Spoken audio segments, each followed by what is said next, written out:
With a second apparent assassination attempt on Donald Trump foiled, no shot fired, suspect in custody, both US presidential candidates are back on the campaign trail. Donald Trump, the Republican, is expected in Michigan.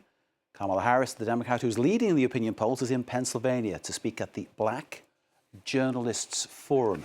Now, Trump's false claims during the September the 10th debate head-to-head with Harris about Haitian migrants capturing and eating domestic pets in Ohio has sparked a racist alert there. Police are ensuring the security of schools. A cultural diversity festival has had to be cancelled. Schools in Springfield closed after threats of violence in the wake of viral misinformation targeting its Haitian community. The Ohio city also cancelled its annual two-day culture festival scheduled for later this month for security reasons.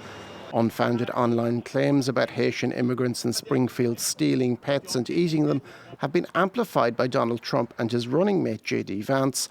Ohio's Republican Governor Mike DeWine announced Monday afternoon he was sending 36 state troopers to provide added security to schools after a series of unfounded bomb threats. We have received at least 33 separate bomb threats, each one of which has been responded to, and each one of whom has been found as a hoax.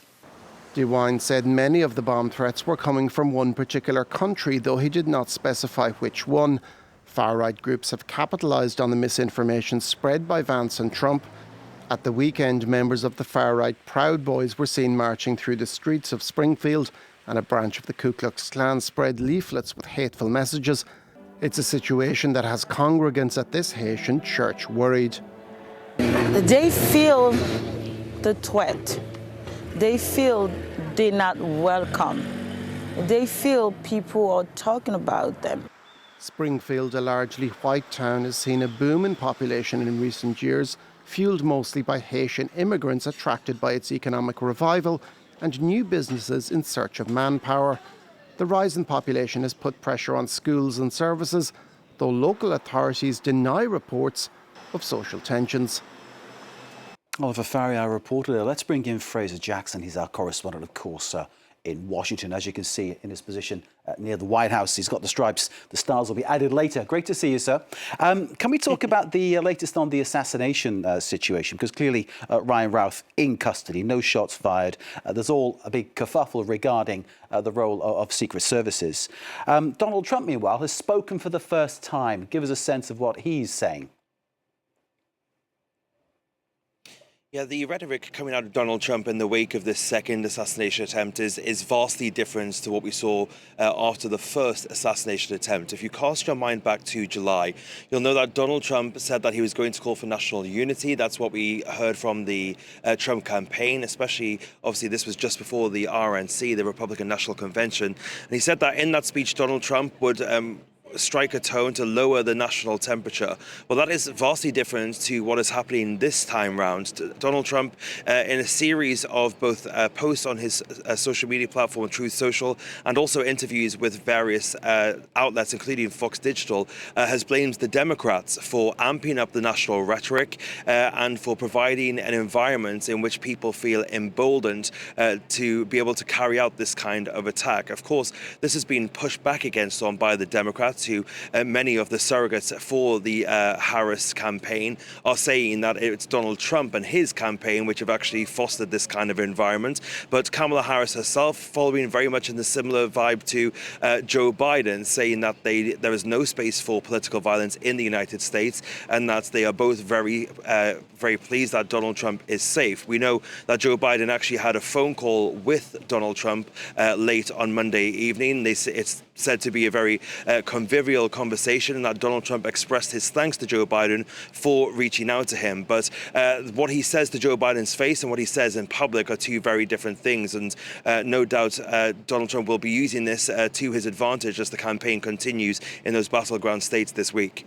The remarks he made in the head-to-head debate with Kamala Harris regarding Haitian migrants stealing and eating domestic pets in Ohio, of course, proved well, sounded outlandish to begin with, but of course it's all been proven to be complete nonsense.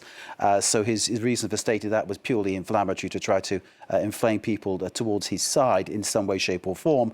We saw in our report that that's created a big racial incident, a rise of racism there, and fears among the non-white community, which is an absolutely horrific situation. Is this something that's been reflected in other places, Fraser? Is this something that's really sort of has captured the sort of zeitgeist in the US?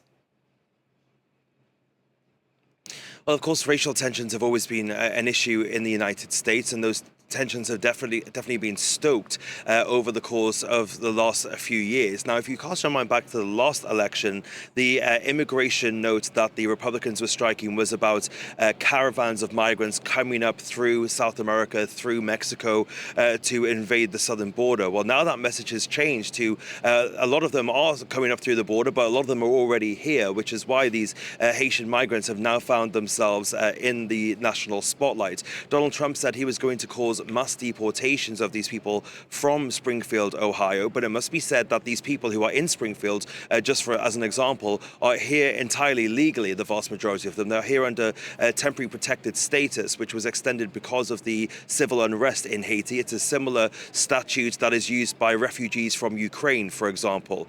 So targeting these people doesn't really is not exactly the same argument that Donald Trump has, but he has managed to get immigration back into the national spotlight, back into the national debate. And that was something that Donald Trump was struggling to do as we went through up until the Democratic National Convention, because basically Kamala Harris and her meteoric rise to the top of the Democratic ticket was taking up all the political oxygen here in the US. And Donald Trump now managed to get his message back to the top of the ticket, reflecting those small town worries across America, but of course it has now been proven to be debunked. But for many, the damage has already been done, and the fact that we are still talking about it really is what is going to be burned into people's memories. Fraser Jackson, thank you very much indeed. I'll just say to those who are watching this and perhaps would like to know more about what's happening in Haiti, please go to our website, type in the words Haiti, and you will find Haiti and upset there. You will find a report by Catherine Norris-Trent and Romeo Langlois about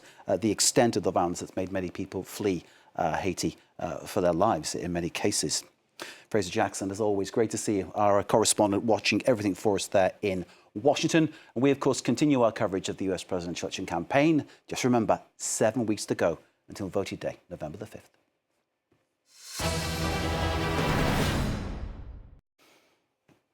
Time for Truth or Fake.